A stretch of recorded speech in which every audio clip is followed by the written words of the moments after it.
boa noite. O CIMED, em parceria aqui com o Cefas, apresenta mais um Conversa de Botequim. Hoje, como sempre, com uma fera da medicina aqui.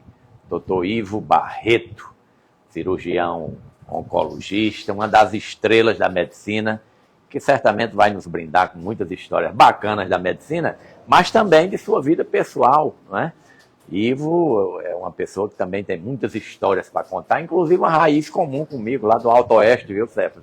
Doutor Ivo, um prazer recebê-lo aqui, meu amigo. Muito obrigado, Geraldo. Estarei aqui assistindo e participando dessa entrevista, passo aqui para Cefas. Muito obrigado.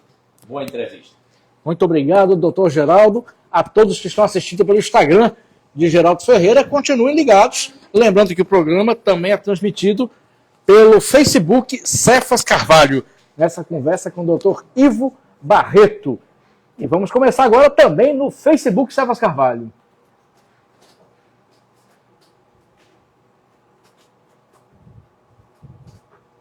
Olá, boa noite, eu sou o jornalista Cefas Carvalho e estamos começando mais uma edição do programa Conversa de Botequim.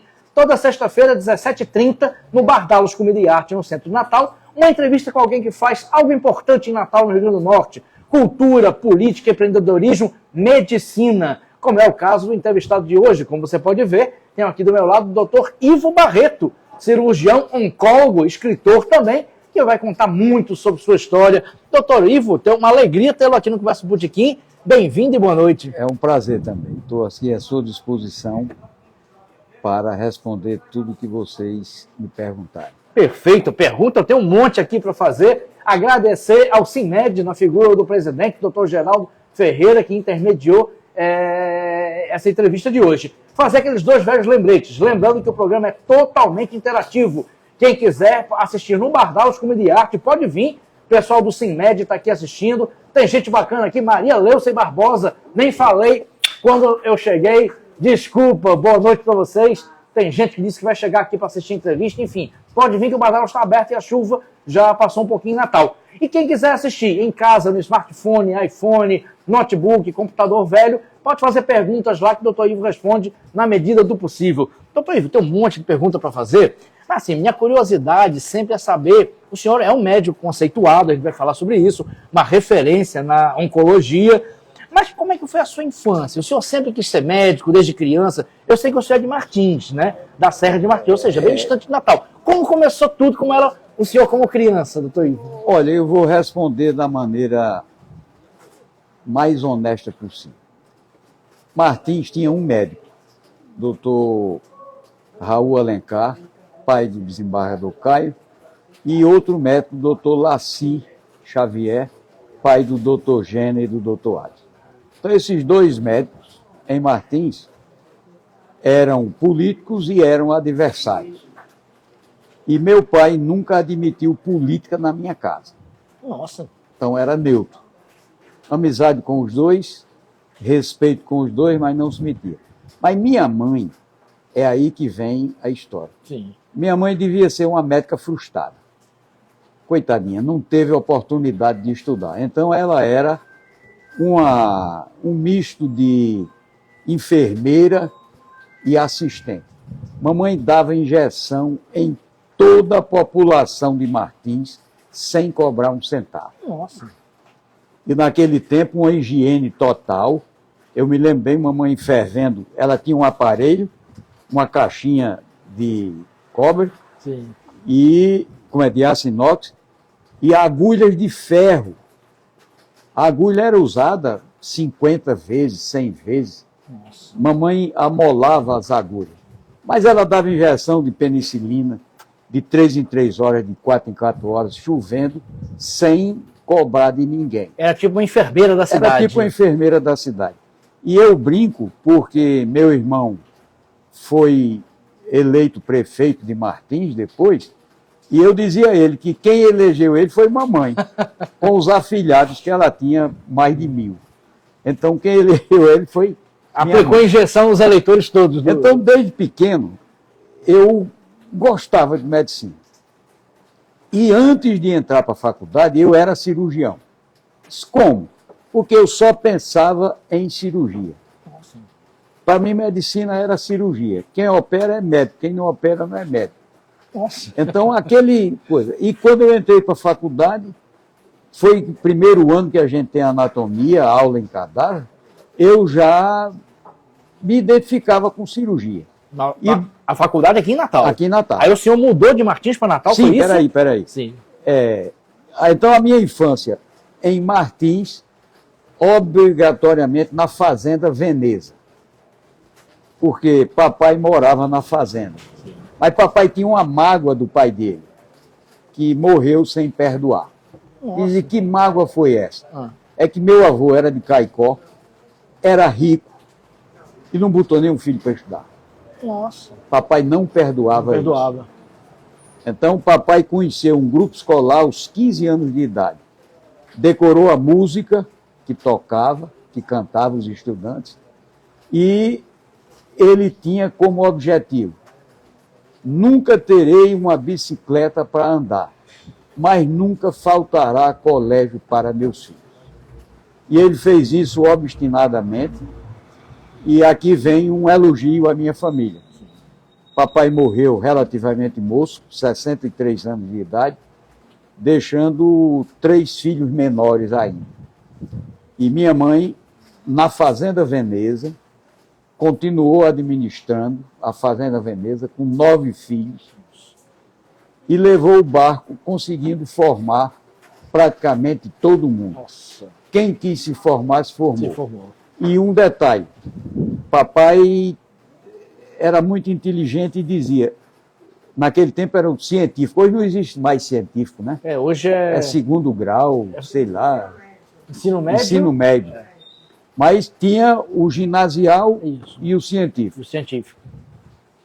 Em Martins só tinha curso primário, sinal um curso primário exemplar, no grupo escolar Almino Afonso, que hoje ainda tem, pelos ancestrais martinenses, 2 coleções originais. Uma, Os Lusíadas, e outra de Essa de Queiroz. Tem uma coleção original dos Lusíadas de Camões, de Luiz lá, de Camões, em Martins. lá em Martins, no grupo escolar Almino Afonso. Que maravilha, doutor. Maravilha. Então, Martins tinha muitos filhos ilustres morando no Rio de Janeiro, desembargadores, etc. E eles tinham essa preocupação de trazer cultura para Martins. Então, como o Geraldo disse que a gente pode brincar aqui. Sim, pode. Tinha um desembargador que morava no Rio de Janeiro, e quando ele ficava de férias no fim do ano, que é a festa da padroeira de Martins, ele trazia as filhas para passar as férias em Martins. Sim. Elas achavam um céu, porque Martins só tinha 2 caminhões. Então não tinha carro, não tinha nada. E elas andavam de bicicleta o dia inteiro. E com o devido respeito ao doutor Geraldo, elas eram cariocas, elas usavam um short no joelho, Geraldo. Mas aquilo era mesmo que estar nua. Não tinha diferença, era mesmo que estar nua. Para a juventude, os meninos de Martins. Então elas passeavam de bicicleta e a gente lá acompanhando e memorizando o visual. Então, terminado o curso primário em Martins, nós íamos para Mossoró fazer o ginasial. De Martins, que é frio, para Mossoró, que é quente. Para Mossoró, que é quente. Andando num trem que criminosamente eliminaram. Nossa. O trem era Mossoró-Souza. Primeiro ele fazia Macau, Mossoró-Souza na Paraíba. Sim. Ele levava gado, ele levava algodão, ele levava tudo. E nossa infância toda era andando nesse trem, que a gente chamava Mossoró-Souza. E em Mossoró nós estudamos no ginásio estadual da Escola Normal de Mossoró. Ginásio espetacular, público. E meu primeiro dia no ginasial, sem conhecer ninguém, o famoso Fera, né, Geraldo? Fera. E a minha professora disse: o novato vem aqui para o palco para declamar uma poesia. Nossa. E eu, tímido, mas fui. Aí ela disse: o que é que o senhor vai declamar? Eu digo: uma poesia martinense. Ela disse: qual é? Aí, o tradicional. cajueiro pequenino carregado de fulô, eu também sou pequenino. Antes que eu dissesse o pequenino, ela disse, pra fora, moleque. Porque era manjado demais. Olha, aquilo foi uma humilhação para mim. Pra fora, moleque. Primeiro dia de aula, novato. Aprenda outra para amanhã. Nossa. Pronto. Hoje em dia não pode mais fazer isso. Então nós fizemos o ginasial no ginásio estadual da Escola Normal de Mossoró e viemos para aqui, para o melhor colégio da face da terra, o Ateneu Norte Rio Grandense, aonde todos nós fizemos o curso científico. Geraldo, vou fazer uma parte aqui para vocês sentirem a riqueza do ensino público de antigamente. Sim. Meus professores do Ateneu, professor de francês, Esmeraldo Siqueira, médico. Professor de História do Brasil, desembargador Rômulo C. Vanderlei. Professor de História Geral, desembargador Floriano Cavalcante. Professor de Matemática, o engenheiro, diretor do DENIT, doutor Clóvis Gonçalves e Josafá. Professor de Química e Física, Luiz Herculano, dono dos pré-vestibulares aqui de Natal. Professor de Biologia, Pedrinho, dentista. Aloísio, como foi vereador? Machado. Que depois ficou famoso pelos aulões. Foi. Aloísio Machado, professor. Então nós só tínhamos professor de renome. Isso na escola pública, né, escola pública. E que nós nos sentimos superiores ao Marista, que era o hospital particular e que era muito bom também. Mas nós não tínhamos o menor sonho de estudar no Marista. Papai não podia, a essas alturas, mamãe viúva, sustentando os filhos. Coisa. Então, papai obrigava até o 3º ano científico. Sim. Daí para frente, ele dizia, vocês voem com suas asas.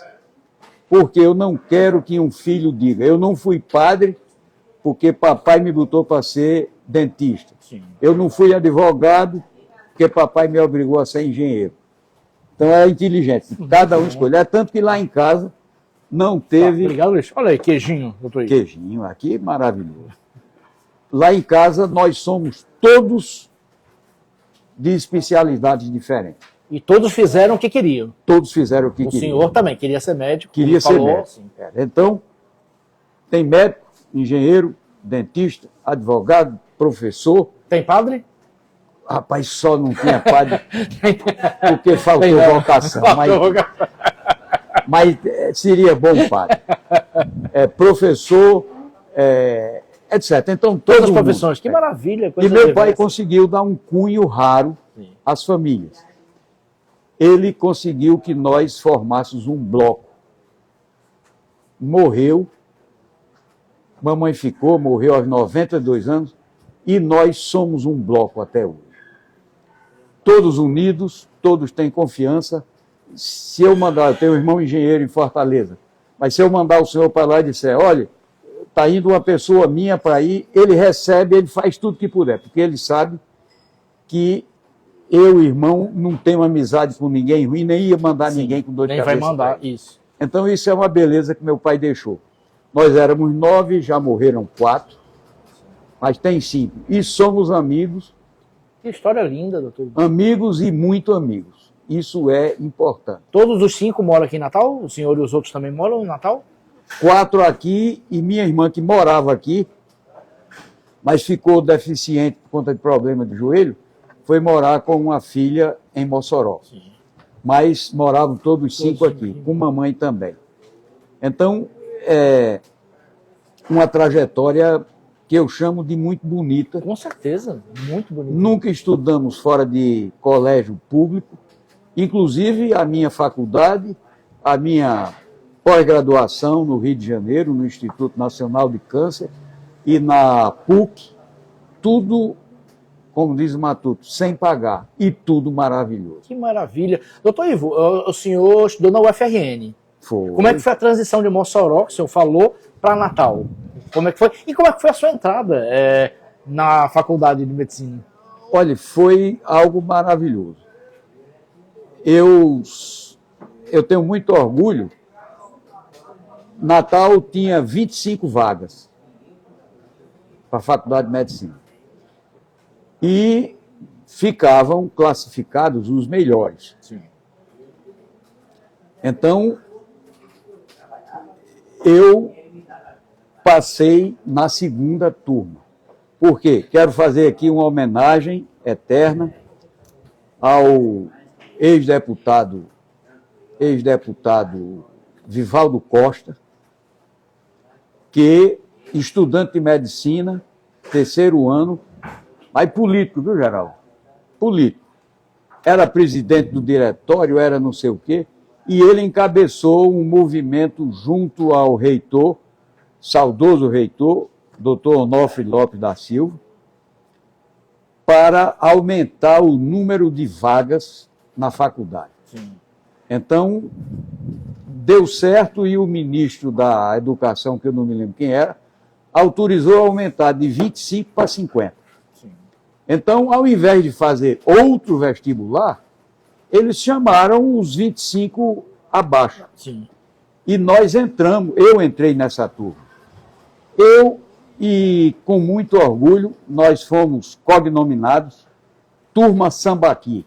Era o ministro da Educação, Sambaqui. Nós fomos cognominados a Turma Sambaqui. Os 25, né? Os 25. Então, os 25 da primeira fase, orgulhosos. A primeira classe, né? Entre aspas. E os 25 da Turma Sambaqui, a turma do segundo escalão. Mas surpresa geral. Médico, quem faz é você. É sua dedicação, seu estudo. A Turma Sambaqui produziu, se eu estiver errando e alguém estiver me ouvindo, perdoe, mas os melhores profissionais da turma. Muito bom. Os melhores profissionais da turma. Vou dar exemplo. Alguns deles. Modéstia à parte eu, né? Claro. Claro. Modéstia à parte eu. Doutor Gotardo Fonseca, doutor João Bosco Barbalho, anestesista, doutor Berilo de Castro, dono da Nefroclínica, e tantos outros que a gente hoje mistura para dizer, mas que nós honramos com o nome da turma Sambaqui. Agora vem uma curiosidade na minha vida. Eu, desde que entrei na faculdade, eu queria ser cirurgião. Sim, é. Nunca mudei. E eu acompanhava os médicos, em particular, doutor Hernani Rosado, na Policlínica e no Hospital Infantil, um médico que saiu logo de Natal, vocês talvez nem conheçam, mas foi o grande cirurgião da cidade, doutor Pedrosa, que fazia tudo e tinha formação oncológica lá em São Paulo. Mas aqui ele era obstetra, cirurgia geral e era um craque. Sim. Eu ajudava esse pessoal. Doutor Nilton Azevedo e muitos outros. Então, quando eu saí daqui, eu tinha um cabedal de cirurgia pré-formado. Entendi. Eu era capaz de operar qualquer coisa de cirurgias de pequeno porte, apendicite, uma cesárea, um negócio, eu faria com desembaraço. Então, eu terminei o curso aqui e me inscrevi em dois hospitais no Rio de Janeiro. Sim. O Hospital Pedro Ernesto, na Avenida 28 de Setembro, no Rio de Janeiro, bem pertinho do Maracanã, e o Hospital Antônio Pedro, em Niterói. No Hospital Antônio Pedro, o reitor era primo de mamãe, Manuel Barreto Neto. E eu passei 15 dias lá, mas não me senti bem, Geraldo, porque eu fui discriminado. Nossa. Não, o pessoal chamava, lá vem o sobrinho do reitor. É o sobrinho do reitor. Nossa. E aquilo me incomodava. Então eu optei para ficar no Pedro Ernesto. Lá no Rio. No Rio. Que eu não conhecia ninguém. Isso. Fazia parte de uma multidão. Aconteceu Até a essas alturas eu queria ser cirurgião geral. Cirurgião geral. Aconteceu que o Hospital Pedro Ernesto teve uma briga com o governo do estado e fechou. Professores de greve, como estão hoje, e um horror de médico residente, bem 40 ou 50. Na residência, a gente saía para jogar futebol, voltar, e paciente que é bom não tinha. Nossa. Mas eu, como disse que eu era furão, gostava de acompanhar, só tinha um médico judeu que fazia endoscopia digestiva, doutor Guilherme. E eu não tinha outra coisa para fazer, ia ajudar o doutor Guilherme. Sim. E fazer dilatação esofágica, essas coisas. Então, o doutor Guilherme, muito sério, ele perguntava ao paciente qual é a sua graça. Então, quando ele perguntou a primeira vez qual é a sua graça, eu digo, comigo, que graça é essa? Graça no Rio de Janeiro é o nome. É o nome, é. Depois, digo, doutor Guilherme, eu estranhei, eu sou querendo saber qual era a graça do pessoal e ninguém tinha graça. Todo mundo só tinha nome. Então eu estava nessa fase, sim, vou deixar assim, uma fase depressiva da minha vida. Sim. Porque eu fui para aprender cirurgia e não estava aprendendo nada.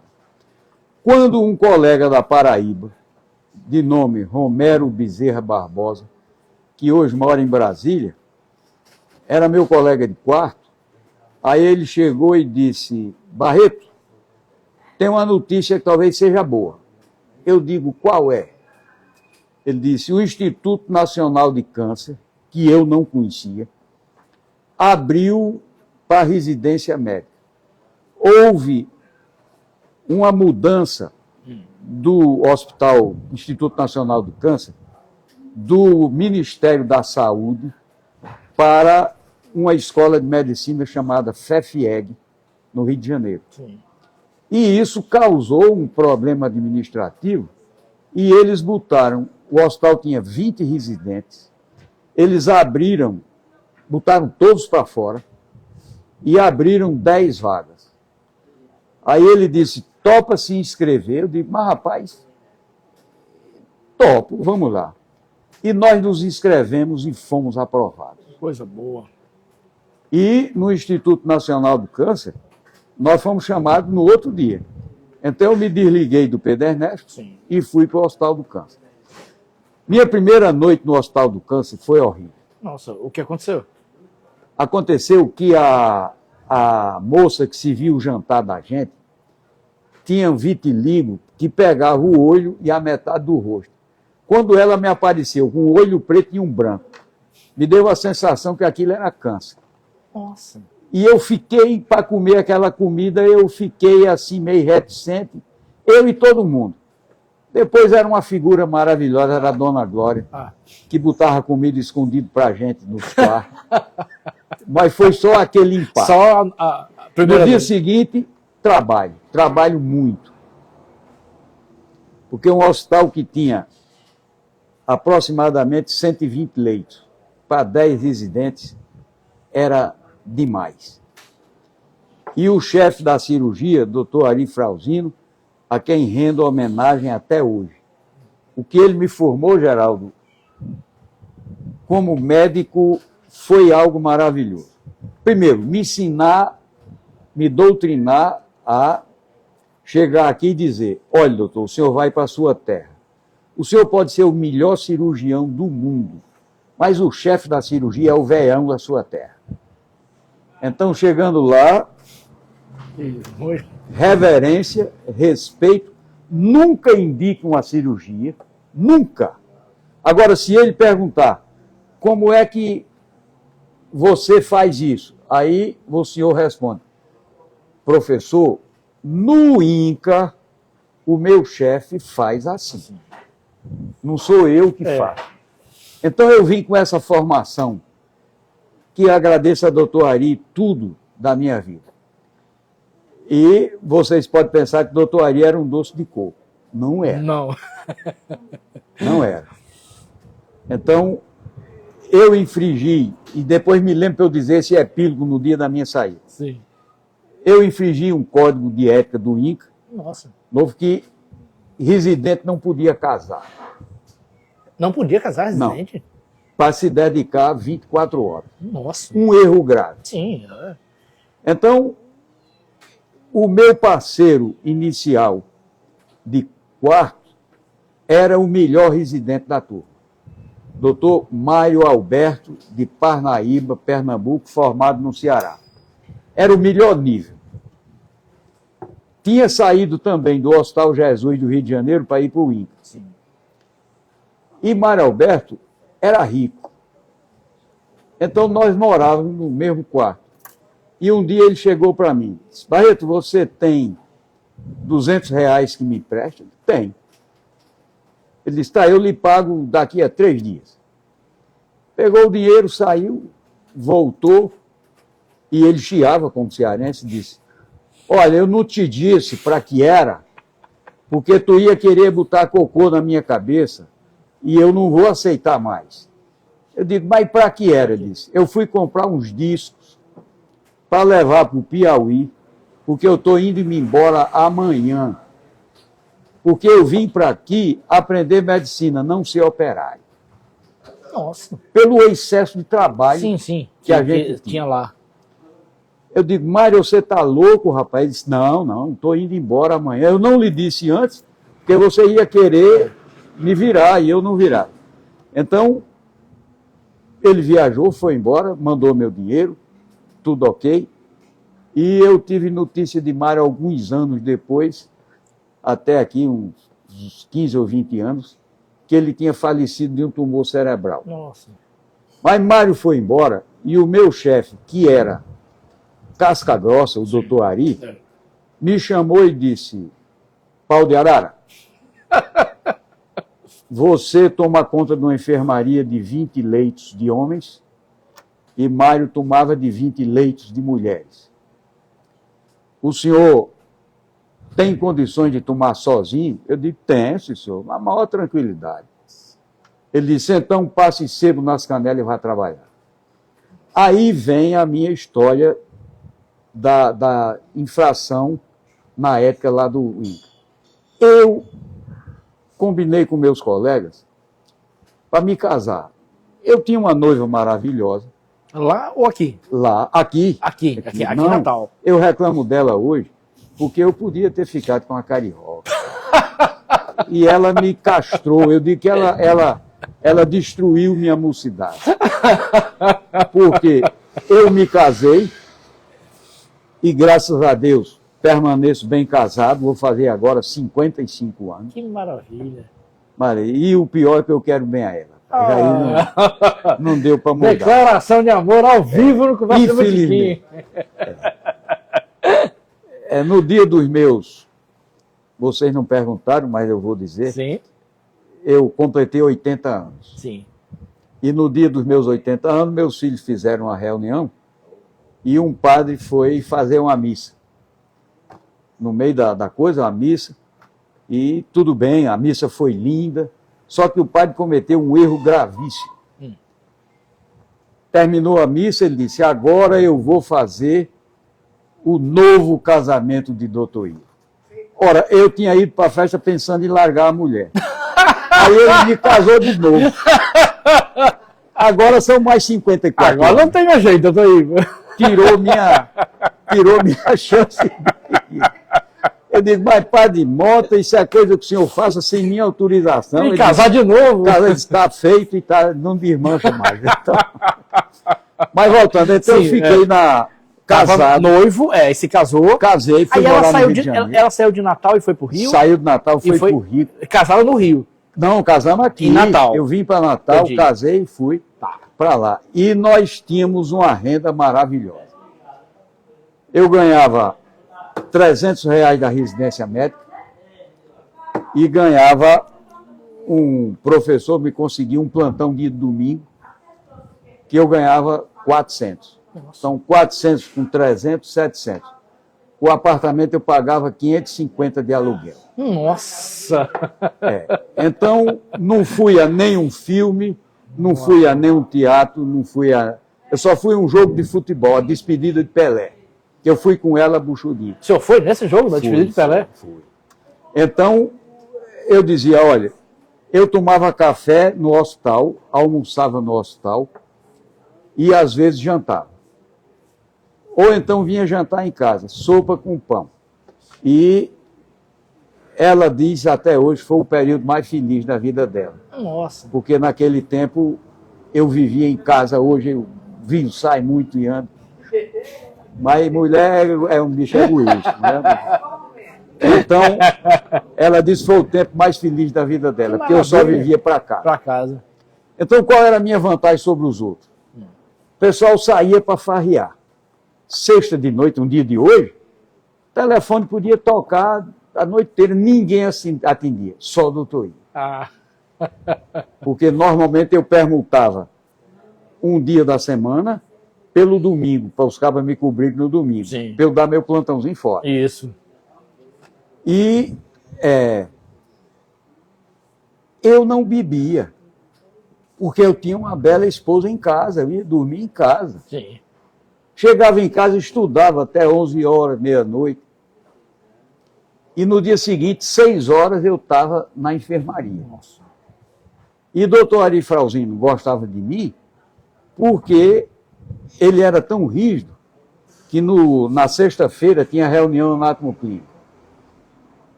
Então, ele, antes de ir para a reunião, ele passava na enfermaria fiscalizando os curativos. Nossa. Curativo sujo. O residente ia passar 15 dias sem operar. A residência tem que ser educativa, formativa, para a sua personalidade. Claro, depois. Residência é a função, né, da residência. Então, ele passava, fazia isso. E os meus sempre estavam limpinhos, porque eu chegava antes dele, fazia os curativos e ficava lá. E, sem querer, eu criei uma norma boba, porque no ginasial eu fui obrigado, por orientação familiar, a fazer um curso de datilografia, que hoje não existe mais, né? Hoje é o dedinho. É dedo no teclado. Mas eu fiz um curso de datilografia e na secretaria da disciplina tinha máquina de datilografia. Então eu datilografava as cirurgias, história clínica, cirurgia e tudo. E isso criou um exemplo de organização e ele passou a exigir que os outros fizessem aquilo. E os outros não sabiam datilografia. Nossa. Então tinham que se recorrer das secretárias. Ah, meu Deus. Mas o doutor Ari, que ensinou tanta coisa para a minha formação médica, ele tinha como é que a gente chama? Uma norma que o pessoal dizia o seguinte, pessoal de fora, se ouve bem na segunda clínica cirúrgica do doutor Ari, vai se ver bem no restante da residência médica. Porque passou pelo crivo dele, é bom. Sim. Foi condenado no crivo dele, cavou a cova. Então, doutor Ari, numa das sessões anátomo-clínicas, eu cometi um erro gravíssimo de que no INCA tinha regras. E eu quebrei uma regra. Que era a de não se casar. Não. Não, era outra Essa coisa. era cirúrgica. Tá. Toda cirurgia tem que se colocar um dreno. Dreno é uma borrachinha que a gente bota para sair algum sangue que, porventura, viu. Então, nós operamos uma hérnia e quem operou fui eu. Fiz uma hemostasia rigorosa, não tinha nada e eu não drenei. Aí chegou na hora da leitura, você ficava no palco e diante da plateia, todos os médicos do hospital presentes. Era um negócio bonito e respeitoso. E o doutor Ari um dia me perguntou, por que é que os outros ficam nervosos e você não fica? E doutor Ari, pois não, porque eu fui, durante 6 anos da faculdade, professor no Colégio 7 de Setembro, fui monitor na faculdade, então me acostumei a dar aula e ficar diante do pessoal não me causa nada. Só sabia que era diferente, mas tinha alguma coisa.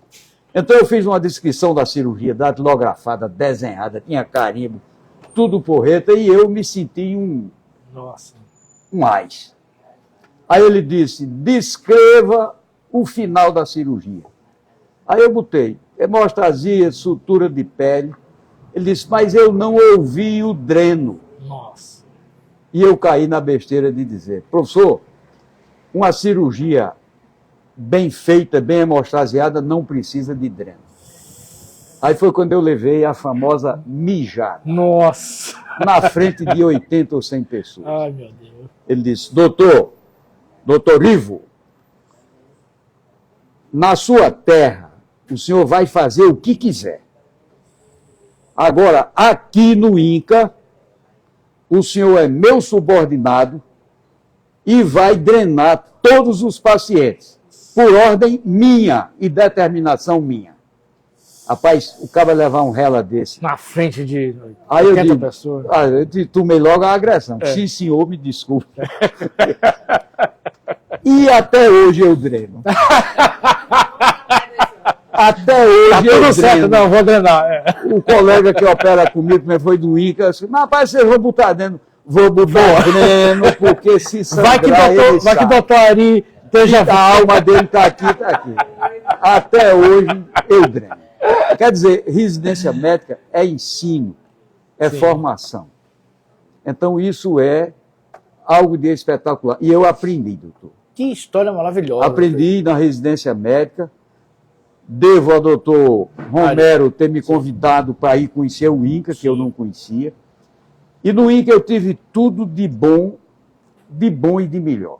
Que maravilha. E graças a Deus tive a oportunidade de mostrar para eles que o investimento na minha pessoa não foi em vão.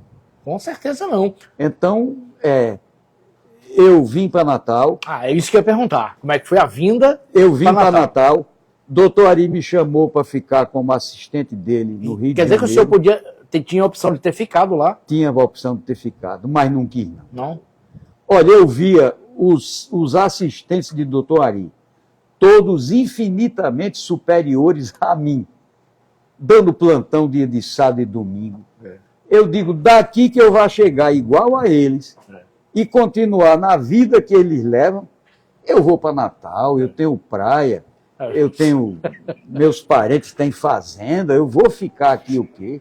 E vim e não me arrependi nem um minuto. Que bom. E tive condições de trazer doutor Ari Frauzini e toda a sua equipe para dar curso aqui em Natal. Doutor Werneck, chefe da ginecologia e da mama. Mas isso anos depois, né? Anos depois. Logo depois, 2, 3 anos. Nossa. Porque eu tive a felicidade, e aqui vem a parte financeira. Sim. Sim, mas deixa eu contar outra de doutor Ari. Quero ouvir. Adorei, doutor Ari. Outra desmoralização comigo de público, rapaz. E essa mais consciente. Eu fui designado para operar uma paciente de vesícula. E eu queria me achar o rei da cocada preta. Eu tenho que mostrar que eu sou bom. Aí peguei o anestesista de véspera, digo, olha, você vai chegar antes da hora. Coisa difícil de anestesista chegar antes da hora. É difícil, é? É difícil. É difícil. Ó, revelações da conversa do Botequim. Então, eu pedi para o anestesista chegar 1 hora antes. Ele chegou, pegou a veia da paciente, sondou. E do todo foi feito tudo o que tinha que fazer. Às 6:45, a paciente estava deitada na mesa de cirurgia, o anestesista já dando as drogas dele, instrumentadora escovada, eu todo escovado, então 7 horas e 1 minuto eu tchô, que normalmente, né, Geraldo, leva 1 hora. Aqui que é anestesia, bota na coisa, bota em posição. Eu tchum, a vesícula era boa, e eu operei a vesícula em menos de 1 hora. Me senti um rei. E cheguei na descrição da cirurgia. Não falei nessas artimanhas de ter preparado tudo antes, né? Só disse, início da cirurgia às 7 horas, 8 horas e 10 minutos, pele fechada. Aí, doutor Ari, calado, disse, doutor, repita o horário. Nossa. Eu digo, 1 hora e 10 minutos. Eu ainda me senti. Aí ele disse, sabe o que é que o senhor é? Eu digo, eu esperei dizer um bom cirurgião. Um irresponsável. Nossa Senhora. O senhor é um irresponsável. O senhor arriscou a vida de uma paciente, operando uma vesícula, correndo para se exibir. Nossa. O senhor poderia ter lesado as vias biliares dessa mocinha, que ia ficar inválida até o fim da vida. Mas, doutor, ele me deixou dos quintos subsolo para baixo. Aí, disse, quero que o senhor saia daqui sabendo de uma coisa. Cirurgia tem hora para começar, mas não tem hora para terminar. Desde que o senhor saia tranquilo, calmo, que foi tudo feito, bem feito, e o senhor não vai precisar reabrir a paciente. Doutor, eu sigo isso até hoje. Nossa. Doutor Ivo, o senhor teve 2 universidades, né? O FRN e Doutor Ari. Doutor né? Ari. Foi uma universidade à Pra mim parte. foi. Então, até hoje eu sigo isso, e o colega que trabalha comigo há 45 anos, que veio do INCA, veio do doutor Ari também, Nossa. às vezes a gente demora um pouquinho na cirurgia, porque nós não temos pressa. Pronto. Não temos pressa. O batido do doutor Ari funcionou. Doutor, funciona até hoje. Tudo que ele disse foi perfeito. Que maravilha. Funciona até hoje. Então, às vezes a gente diz, o anestesista gosta de sair logo. Você gosta também de sair logo? É. Descoberta sobre anestesista. Anestesista. Doutor Geraldo? Anestesista gosta de sair logo. E quando eu estava operando, aí os anestesistas, bora, rapaz, apressa isso, fecha logo. Doutor Dagmar, o saudoso Dagmar. Aí dizia, não adianta, é Ive Nunes, eles vão ficar galinhando aí. Mas quando tinha o parede, trazia para a gente operar. Ah, olha aí. Porque sabia que não tinha complicação. Isso. Gostaram E disso? ficava lá. E podia ficar lá o tempo que quisesse. Então, é exatamente isso. Uma rotina, Sim. você não pode ficar demorando. Sim, claro. Tem pacientes com risco anestesiológico, Sim. etc. Então, você tem um tempo certo, mas uma consciência de que está fazendo o correto. Isso devo ao doutor Ari. Um grande mestre. Muitas histórias maravilhosas, Um doutor. grande mestre. Doutor Ari. Então, eu contei a vocês porque eu fui fazer oncologia. Isso. E contou por que não quis ficar no Rio, mesmo Não com a quis, possibilidade. não, quis não. Lhe dou razão. Dava não. Aí como é que foi a volta do senhor para Natal? A volta para Natal foi maravilhosa. O doutor Pedro José Selva, diretor do Hospital Luiz Antônio, foi no Rio de Janeiro e me convidou para vir para Natal. Sim. Que me pagaria um salário de R$1.000. Eu casado, minha mulher já tinha vindo para ter o primeiro filho. Eu digo, tá bom. Então, eu vim para o Luiz Antônio. No dia que eu fui assumir, dia 2 de dezembro de 1972, ele disse, doutor Ivo, a situação mudou e eu não posso lhe pagar os R$1.000, só posso pagar 300. Nossa Senhora, que isso? Aí eu casado, a mulher com um filho, digo, vou fazer o quê? Aí, Geraldo, me candidatei a médico regra 3. Vocês não conhecem isso. Médico regra 3 é o médico novo que chega sem dinheiro, com disposição para trabalhar, e vai dar plantão em pronto-socorro ou em hospital no dia que o titular não quer trabalhar. Sábado, domingo, feriado e dia santo. Aí, fulano, aí você vai correndo. É o médico regra 3. Regra 3, muito bom. Então eu comecei a trabalhar no Hospital Onofre Lopes, como médico regra 3, e médico regra 3 também na terceira disciplina de clínica cirúrgica, que era chefiada pelo doutor Fernando Fonseca. Então, depois de 6 meses no ambulatório, no pronto-socorro, Sim. eu fui contratado para ser médico titular. Sim. Saí de regra 3 para Para titular. titular. E surgiu o concurso para a universidade, aonde eu fiz concurso disputando com 3 professores meus, Nossa. porque eles eram agregados sem concurso. Não eram professores concursados titulares. Tá? Não. Então eu fiz concurso com o doutor Zé Américo, doutor Genival Melo e doutor Júlio Batista. 3 pessoas maravilhosas. E nós trabalhávamos juntos na terceira disciplina. Sim. Então, daí para frente, eu fui ficando conhecido. E aconteceram, diz que na vida a gente tem que ter sorte. Sim, claro. Tem que ter sorte. E para quem faz direito e é do lado de Deus, tudo dá certo. O professor Eudes Caldas Moura, professor de ortopedia, me convidou para operar um paciente da ortopedia. Era um paciente que tinha um câncer de ombro, tumorzão enorme, uns 20 centímetros. Nossa. E o professor Eudes tinha uma formação ímpar. Ele tinha curso na França, na Inglaterra, e era de uma cultura geral enorme. Então ele me convidou para operar esse paciente. Eu novinho, acho que com 26 anos, 27 anos, fui operar o paciente. Ter o paciente na sala e fiz o ritual que eu era acostumado a fazer. Primeira coisa, seccionar o terço médio da clavícula para ligar as artérias e os vasos e o nervo.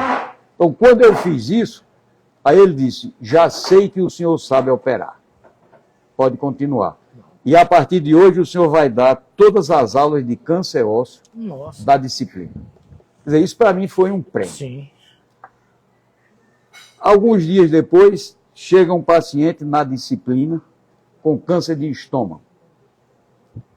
Aí o doutor Fernando Fonseca disse, o senhor vai operar. E eu fui operar o paciente. Chegando lá, tive a alegria e, ao mesmo tempo, a tristeza. Estavam 5 professores de cirurgia dentro da sala para me ver operar, para saber se eu operava diferente, Sim. como era, como não era. Graças a Deus eu operei, foi tudo tranquilo, Tudo tranquilo. e seguindo as regras do doutor Ari. Ninguém faz nada diferente, quando ele perguntava eu respondia, e tudo ok. E isso me credenciou na disciplina. Sim. E vem o terceiro grande zebroide. Que seria o decisivo. Seria o decisivo. Me mandaram um tumor de ovário, que a barriga da mulher era desse tamanho. Naquele tempo, pasmem vocês, não tinha ultrassom. Anos 70, né? O senhor está falando? Anos 70, Sim. não tinha ultrassom, não tinha radiografia, não tinha praticamente nada. Ultratomografia. Não tinha tomografia, tinha, não tinha ressonância, não tinha nada. Então nós fomos operar as cegas. Mas um dos médicos que eu segui aqui em Natal, e que foi para mim quase um doutor Ari, Sim. ou talvez tenha sido melhor, porque ele me preparou para doutor Ari, Sim. que se chama doutor Ayrton Dantas Vanderlei.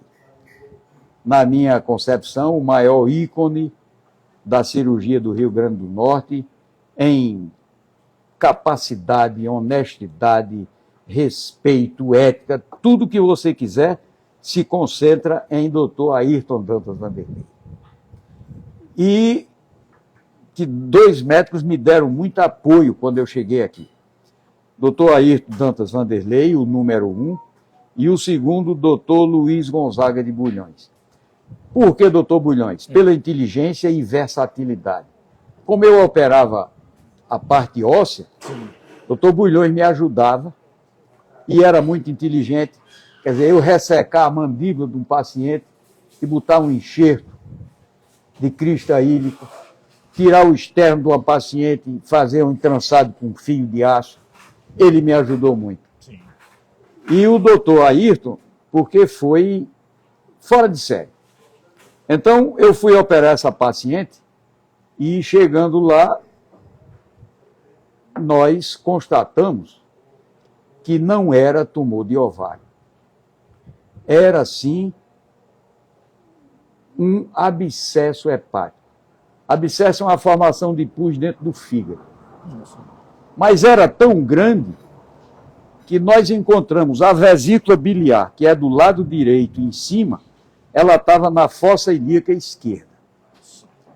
Então, não vou esquecer nunca, isso vai para os meus anais, nós aspiramos 13 litros de pus. Nossa. 13 litros de pus. Que isso? Acabou-se o abdômen da mulher. E o doutor Ayrton, então, não tinha nada de câncer que eu pudesse fazer, o doutor Ayrton disse, vamos fazer uma marsupialização, ou seja, botar esse abscesso para fora, para que a gente ficasse trocando compressas e retirando, para ele secar. E essa paciente teve alta um mês depois, Nossa. já recuperada, Gana. Então, são fatos da vida da gente, Sim.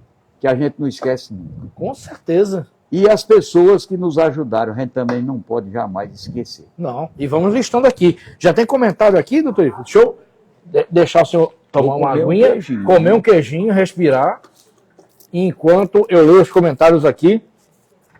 Graça Quintão, escritora lá de Minas Gerais. Boa noite, Cefas. Boa noite, Graça. Bem-vinda.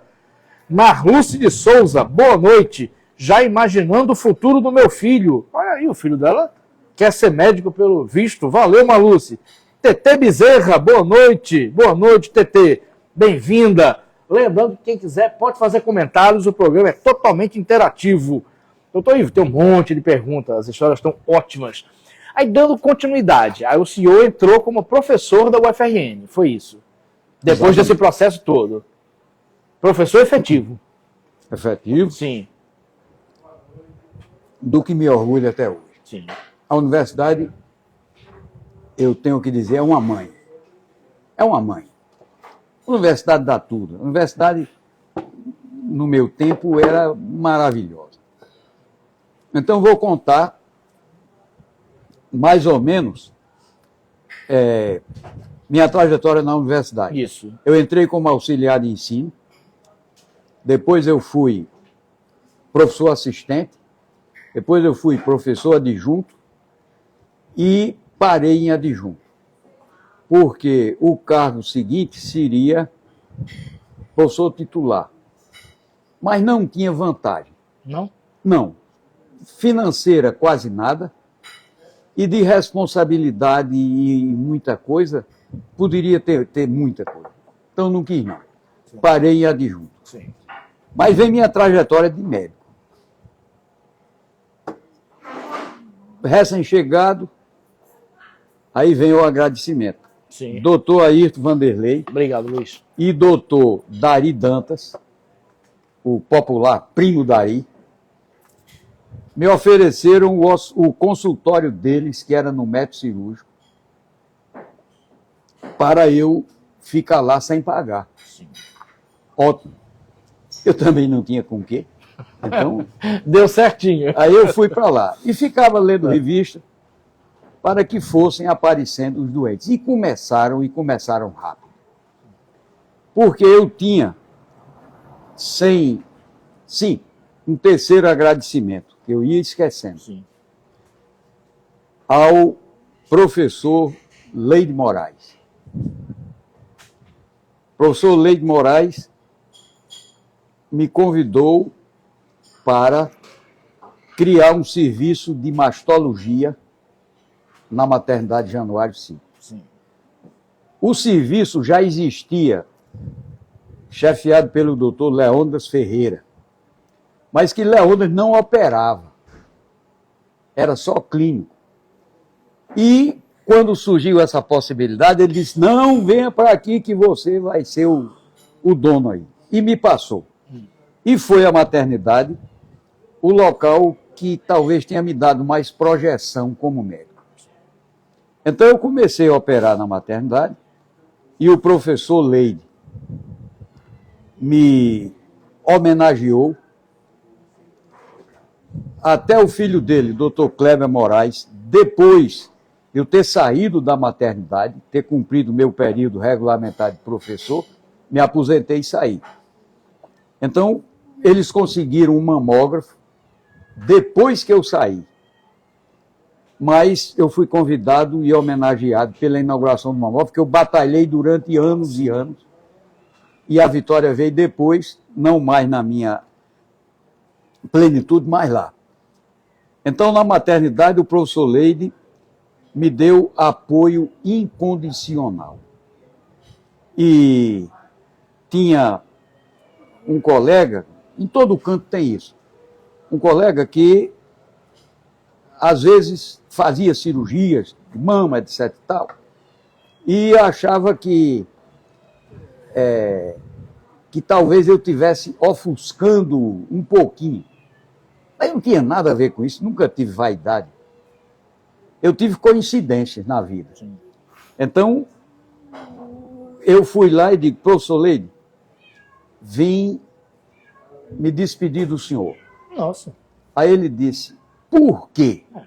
Eu digo, não, porque eu estava conversando ontem com a figura B e ele me disse que minha presença aqui não era dispensável. Ele disse, como? Dispensável. E o professor Leide era militar ao tempo. Ele disse, manda chamar fulano. Na minha frente. Nossa. Disse, doutor, como é o desempenho do doutor Ivo na disciplina? Maravilhoso. Maravilhoso. Quer dizer que o senhor não tem nada, absolutamente nada. E eu olhando aquilo, sem saber se corresse ou se ficasse. Aí ele disse, quantos leitos a mastologia tem na disciplina? Aí ele respondeu, 1. Disse, D2, 100%. D2. Pronto. Tá bom, só era isso que eu queria perguntar, o desempenho do doutor, aqui está tudo bom. Então o doutor Leide me deu esse apoio. Isso foi tudo, foi um banho. Então eu agradeço ao professor Leide e hoje, até o filho dele que manteve isso, o doutor Kleber, os meus sinceros agradecimentos. Claro. Mas na mastologia, que eu fazia mastologia em 3 locais. No Hospital Luiz Antônio da Liga, o serviço que foi criado no Luiz Antônio, Sim. progrediu tanto que hoje nós temos a mastologia como uma entidade independente, pujante, temos residência médica em mastologia, tudo isso cresceu no Hospital Luiz Antônio. Na maternidade escola, a mesma coisa, e no Hospital Onofre Lopes, a mastologia, quando eu saí, ela caiu um pouco, mas hoje já se reergueu. Sim. Então, quando você é o primeiro, você sofre essas coisas que eu estou relembrando, Com certeza. mas em compensação você tem 1000 vantagens de não ter adversidades. Então, nós criamos um serviço de cabeça e pescoço, tanto no Luiz Antônio, que hoje tem o melhor serviço de cirurgia de cabeça e pescoço do estado, quiçá do Nordeste. Eu ia perguntar isso sobre o Luiz Antônio. Por quê? É referência, né? Porque eu saí, mas entraram os novos. Doutor Ricardo Curioso, que era meu estudante no UOL, Sim. e que eu levei para lá. Doutor Luiz Eduardo, Fernando Pinto, presidente da Unimed, era bagrinho nosso, do Luiz Antônio, hoje está lá, na cabeça e pescoço. Então, quer dizer, essas pessoas dignificaram e fizeram o serviço crescer. Sim. No Hospital Onofre Lopes, a mesma coisa, o serviço de cabeça e pescoço.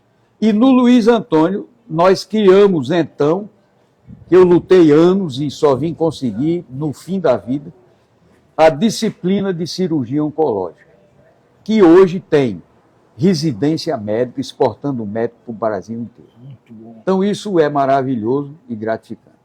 E vem a parte que eu chamaria de cômica. cômica. Por quê? Por quê? Porque quando eu estava no último semestre do INCA, eu tive... Aqui não tinha quimioterapia. Não tinha? Não tinha. Zero. Nossa. Então, eu vim para Natal e eu sabendo que não tinha quimioterapia, eu frequentava a unidade de quimioterapia e passei 6 meses dedicado, pegando orientação e tudo. E criei um serviço de quimioterapia no Hospital Luiz Antônio. Doutor, esse serviço bombou. Bombou. Imagina. E nós fazíamos quimioterapia em todos os pacientes. Fiz quimioterapia, na época, nas pessoas mais importantes do Estado. Mas eu não gostava. Por quê? Eu gostava de cirurgia. O senhor falou, o senhor gosta de cirurgia. Olha, eu gostava de cirurgia. Até que chegou o primeiro médico fazendo quimioterapia como especialista, o doutor Olinto Rocha. E eu passei para o doutor Olinto. Hoje eu não faria isso não, viu? Porque quimioterapia hoje está top de linha e cirurgia está lá embaixo. É mesmo? É. Igual anestesia? Não, a anestesia é suprema. Já disseram aqui nessa mesa que a anestesia é o que dá dinheiro. É isso que mesmo? dá dinheiro, ele não precisa ter cliente que a gente leva, ele não faz pós-operatório que a gente faz, ele só vê do paciente o dinheiro que ele deixa lá na tesouraria. Olha aí. Nada. A classe privilegiada. Manezinho! Minha filha, só Manezinho é verdade ou não é? Os anestesistas. A Manezinho aqui, sempre presente e confirmando. Confirmando. Então, voltando à quimioterapia. Sim. Eu passei para o doutor Olinto 187 pacientes em tratamento. Nossa. Eu não passaria hoje por hipótese nenhuma, porque 187 pacientes de quimioterapia dá, estou falando aqui em brincadeira, que é a mesa de Sim, claro. dá uma renda maior do que 10 cirurgiões. Então, mas eu gostava de cirurgia. De cirurgia. Isso aqui, o padre disse que eu gosto de contar a história, é o camarada que tinha um amante com a perna aleijada, zarolha e a voz rouca. Aí o camarada disse, mas fulano, você é uma amante feia dessa? Ele disse, não, ela tem tudo que eu gosto. Eu gosto de mulher que anda com o pezinho fazendo isso. Gosto quando ela olha para mim sem saber que está olhando para mim ou para o vizinho. Quer dizer, vocês têm que entender o gosto de cada um. Então, mas eu passei para o doutor Olinto. Sim. O doutor Olinto ficou aqui, criou o serviço, depois vieram outros médicos, uma doutora que eu não estou lembrado agora o nome dela, que foi, ela me deu um resultado de quimioterapia, que se eu tiver tempo eu relato para vocês. Sim. E veio o doutor Olinto, aí depois veio o doutor Roberto Salles, e mais um sem número. Hoje, inclusive, minha filha faz oncologia clínica. Que bacana. E tem uma equipe que não deve nada a ninguém. São eles os responsáveis pela pesquisa clínica, que se eu tiver tempo falarei. Mas voltando, então eu fui quimioterapeuta, o primeiro do estado. Sim. Fui o primeiro cirurgião de cabeça e pescoço, especialista com o título da AMB, Associação Médica Brasileira. Fui o primeiro cirurgião oncológico e fui o primeiro mastologista do estado. Então, graças a Deus, agora, pendurando a chuteira, eu tenho meu filho, doutor Flávio, que me substituiu na mastologia. E, Geraldo, a velhice é uma coisa triste. Com a pandemia, eu passei 2 anos sem atender. E a minha clientela foi praticamente todinha para o doutor Flávio. E não voltou para mim. Então elas entram no consultório dele. Não, mas vem aí, a humilhação do velho é triste. O consultório dele é em frente ao meu. Tudo bom. Aí elas entram e dizem, doutor Flávio, eu quero dar uma olhadinha para doutor Ivo. Aí eu tenho a maior alegria, mando entrar, aí elas dizem, doutor Ivo, olha, o senhor foi meu médico 20 anos, mas, me perdoe, doutor Flávio é mais novo, mais bonito e mais simpático. Não volto por cima. Aí, Uma desclassificação total. Aí não pode. Mais moço, mais bonito e mais simpático. Então eu tenho que ficar. Então eu agradeço a Deus de ter feito isso, sim, ter criado especialidades novas que floresceram com profissionais 1000 vezes superiores a mim. 1000 vezes superiores a mim. Então é uma alegria, nós temos uma equipe de mastologia no estado que não deve nada a ninguém. Sim, mas tem mais uma coisa também. sim. Mais uma coisa também. Operar um câncer de mama, na minha época inicial, era mastectomia radical. Sim. E o meu professor, grande professor que me ensinou muito, muito, não foi pouco não, lá do INCA, doutor João Luiz Campos Soares. Ele era o papa da mastologia no Rio de Janeiro. E me ensinou demais. Então, João Luiz queria que a gente operasse a mama, deixando a pele raspada com bisturi, como ele dizia, pele de peito de frango. Nossa. Se você deixar a gordura, a cirurgia está incompleta. Mas a medicina é uma bola de neve. Ah, sim, sim. Hoje em dia, praticamente não se faz mais mastectomia. Só em casos excepcionais. Como é feito hoje em dia? Como é o porque, procedimento? Primeiro, muitos médicos na praça, muitos mamógrafos, que é o aparelho que determina, ultrassonografia, ressonância magnética. Então eu fazia diagnóstico com a mão, Sim, pegando um tumorzão. sim. Hoje o diagnóstico é feito por células, microscopicamente. Sim. Então você não palpa nada. Sim. Então a cirurgia passou a ser econômica. Não se tira mais mama de quase ninguém. Quase ninguém. Mas tem que diagnosticar precocemente, Precocemente. não é isso? É. Então o slogan de mama Sim. é: mama não tem prevenção. Mama não tem prevenção. Porque a prevenção da mama é a existência. O que é que pode fazer para melhorar a mama? A mulher, casar jovem, amamentar, dieta rica em frutas, principalmente tomate e verduras, não beber, não fumar. Ou seja, seriam da mãe antiga, aquela mulher que era mãe, esposa. Sim. A mulher de hoje trabalha Sim. muito, Sim. corre, briga, faz tudo, inclusive fuma e bebe. Sim. Sim. Então, prevenção para câncer de mama não existe. Por que não existe?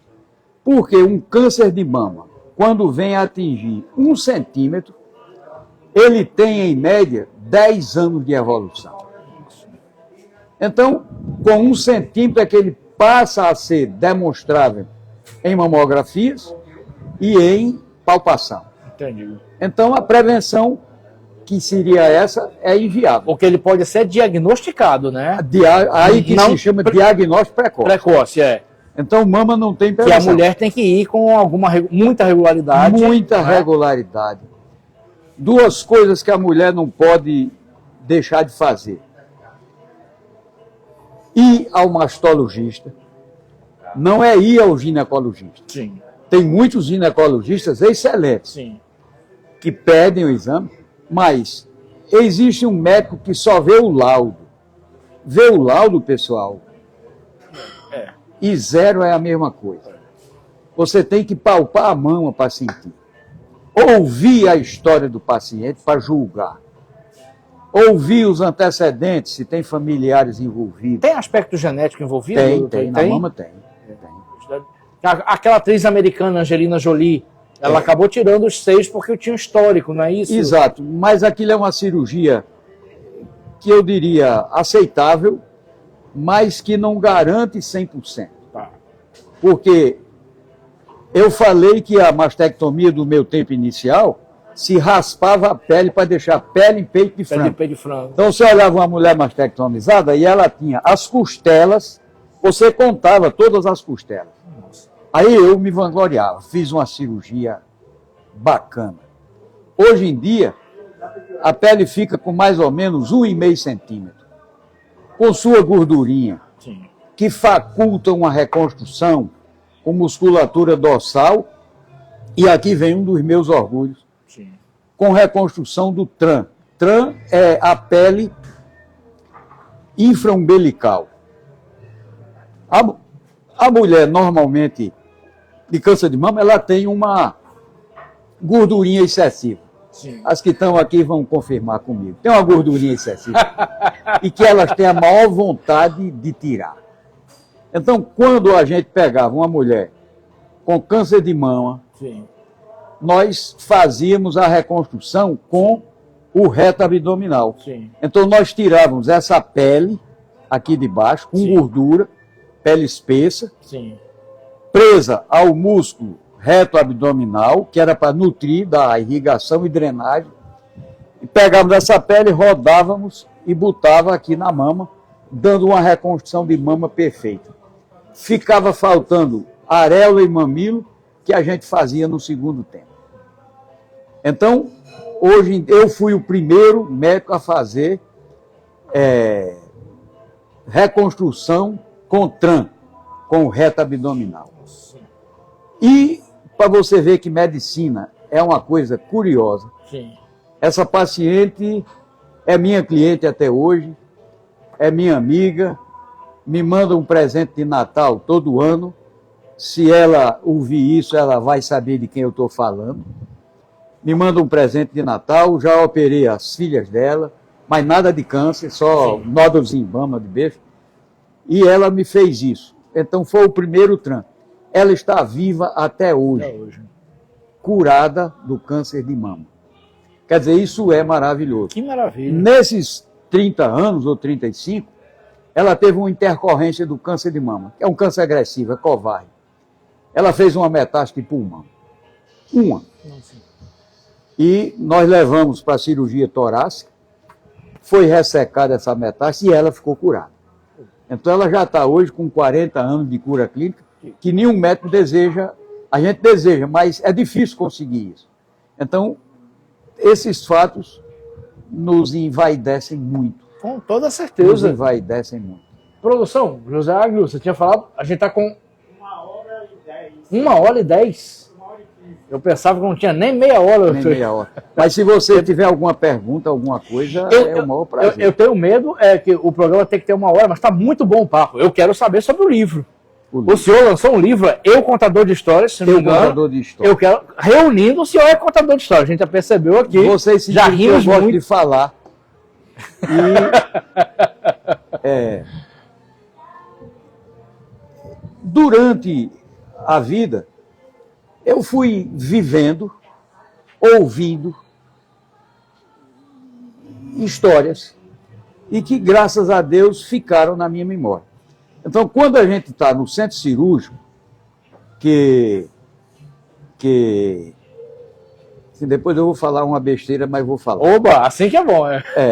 Quando a gente está no centro cirúrgico, os colegas sempre dizem: doutor Ivo, qual é a história de hoje? E eu estou velho, eu tenho o direito de repetir, ninguém pode dizer nada.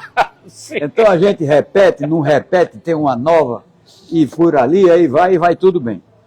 Quando eu fui eleito, que graças a Deus eu tive o meu coroamento de médico e de professor, quando eu fui eleito para a faculdade de medicina, que eu passei, e quando eu fui eleito para a Academia de Medicina do Rio Grande do Norte. Uma honra muito grande para mim.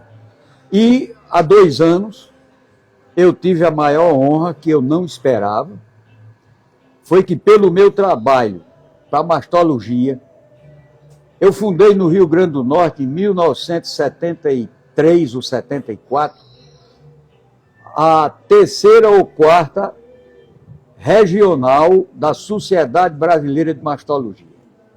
Quer dizer, não existia praticamente Só São Paulo, Rio de Janeiro eu fundei aqui.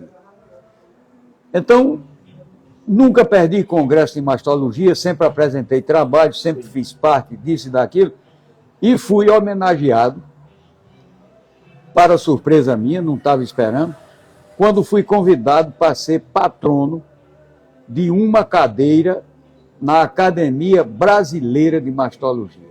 Muito bom. Isso é uma honra Com certeza. muito grande, eu fui distinguido com isso e me senti honrado demais. Foi um coroamento para mim. Mas é isso aí que eu não ia esquecer de dizer. E hoje o Rio Grande do Norte tem 2 patronos na cadeira de mastologia, o doutor Maciel, que foi meu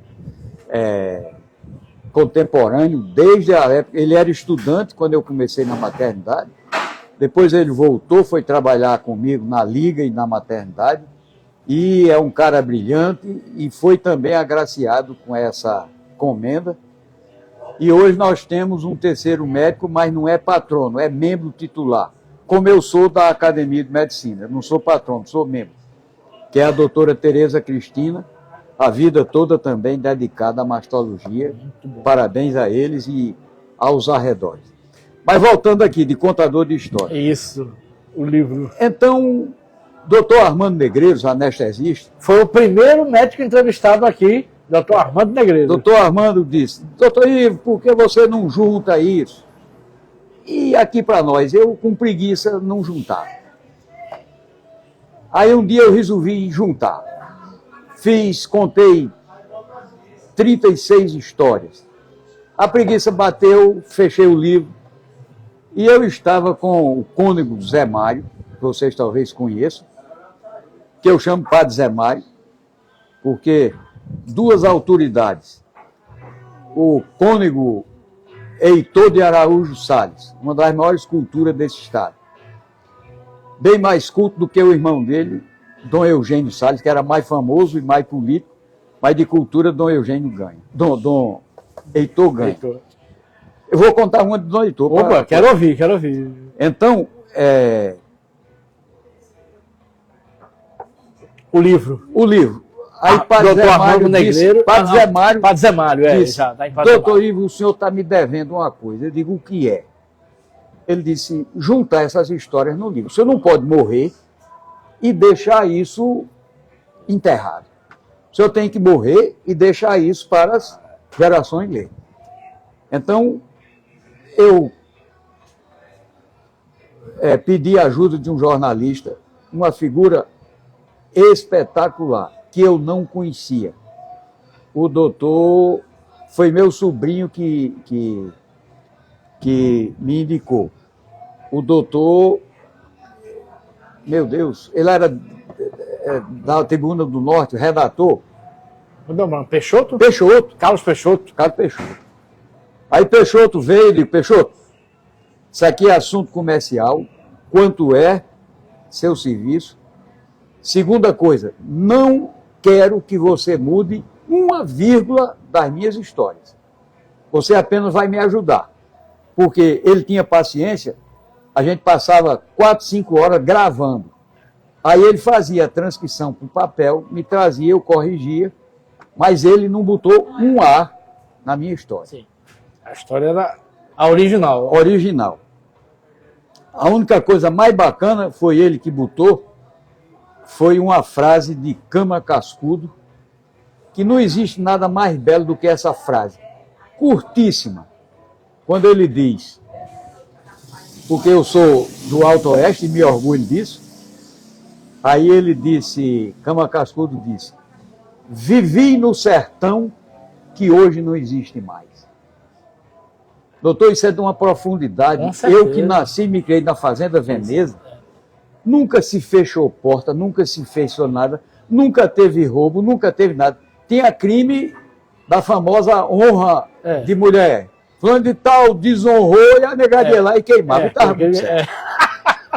Aí vinha você e matava do meu lado, mas não tinha roubo, não tinha nada. Hoje só tem roubo.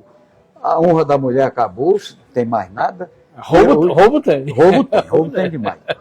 Então vem do Heitor. Minha mulher quer ser a mulher mais direita da face da terra. Ela não admite fazer nada errado. Nada. Então, eu pedi para ela ler meu livro. Sim. Ela leu. Aí disse, o que você botou aqui com o Padre Heitor? O Padre Heitor fez a primeira comunhão dela, fez nosso casamento, fez tudo. Então, o Padre Heitor é da amizade da casa. Você não pode fazer um desmerecimento desse com o Padre Heitor. Eu digo, mas minha filha, eu não ofendi Padre Heitor. Ele que me contou o fato. Mas você não pode botar porque vão denegrir Padre Heitor. E tá certo. Aí eu peguei o telefone. Eu trabalho com o Roberto Salles, que é quimioterapeuta, e é sobrinho do Dom Heitor. Eu digo, Roberto, eu estou com dificuldade de ter o telefone. Me deu o telefone de Dom Heitor. Ele deu. Aí eu relatei para o Dom Heitor. Ele disse, doutor Rivo, de maneira nenhuma. O senhor vai contar. Eu exijo que você conte e eu vou lhe dar mais alguns detalhes. Pronto, queremos saber. Bom, o que foi a história de Dom Heitor? Todos vocês conhecem a igreja São Judas Tadeu. Minha mulher morava vizinha ali, foi coroinha da igreja São Judas Tadeu. E Dom Heitor era padre. Eu vou ter que me levantar porque... Opa, cuidado com o microfone. Não, tá tudo ok aqui. Tá. Dom Heitor está na São José Tadeu, na hora da elevação, ele pega a hóstia, quando ele faz isso, a andorinha, desculpe o português, dá uma cagada na cabeça do Heitor no meio. Aí Dom Heitor ficou com medo de se baixar e a bicha escorreu para fora. Com medo de... Aí Dom Heitor ficou pétreo e raciocinou. Vou ficar com a cabeça para trás, que a merda desce para trás. Aí ele conseguiu terminar a missa e correu para passar o pano. Aí minha mulher não queria que eu estava destratando o Dom Heitor. Aí ele disse, não pode contar. Ele não teve culpa, né? Faz questão que conta e pode botar meu nome, tá certo. Então, uma história dessa, ninguém no mundo ia saber. Não, e tá aqui gravado, né? E que o Padre Heitor tá vivo. Vocês podem confirmar que o Padre Heitor... Com certeza. Produção, quanto tempo do programa?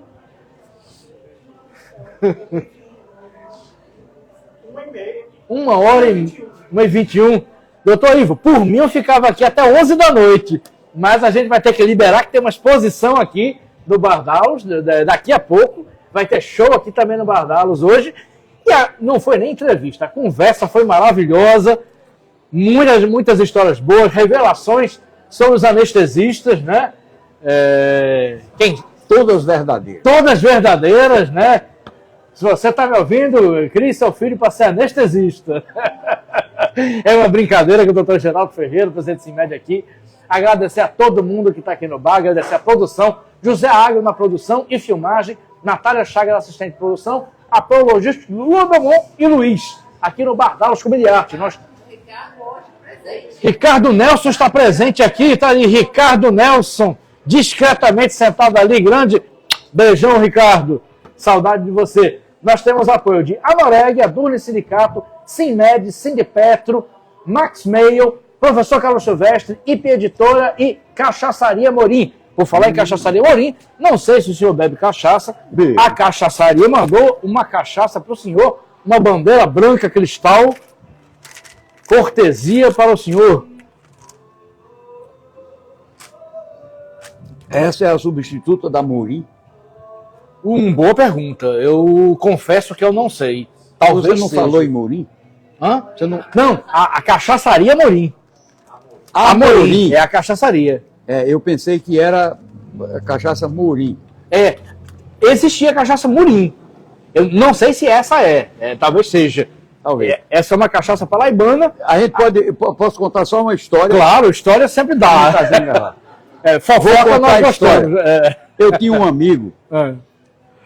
um amigo do Ateneu. Sim. Uma figura ímpar, doutor João Bosco Barbalho, Clímaco de Carvalho, amigo aí do Geraldo. Queridíssimo. E Bosco era meu colega de farra, de estudo, pré-vestibular, faculdade, e depois do Rio de Janeiro, fazendo residência, ele em São Paulo, eu no Rio, ele ia visitar em São Paulo. E uma amizade que nós temos hoje, as famílias, nós somos amigos, apesar dele ter falecido, eu quero muito bem a esposa dele e aos filhos. Então, uma amizade bacana. E Bosco gostava muito de beber. Nós veraneávamos juntos em Muriú. Como é? Em Pirangi. Pirangi. E com motivação ou sem motivação, a gente bebia, e bebia bastante. Então, a gente tirava, naquele tempo eu era rico e não sabia. Tirava o mês de férias. Geraldo, tirava o mês de férias. Deixava o relógio de Natal, não fazia barba. Passava um mês na praia de Pirangi. Que maravilha. Quer dizer, eu era rico e não sabia. Aí hoje eu não posso fazer isso mais. Mas voltando, nós estávamos numa cachaçada. Sim. E fomos na casa, todo mundo era amigo em Pirangi. Hoje eu não conheço mais ninguém. Fomos na casa do doutor Ney Fonseca, pediatra ilustre, professor da universidade. E chegamos na casa de Ney, a esposa dele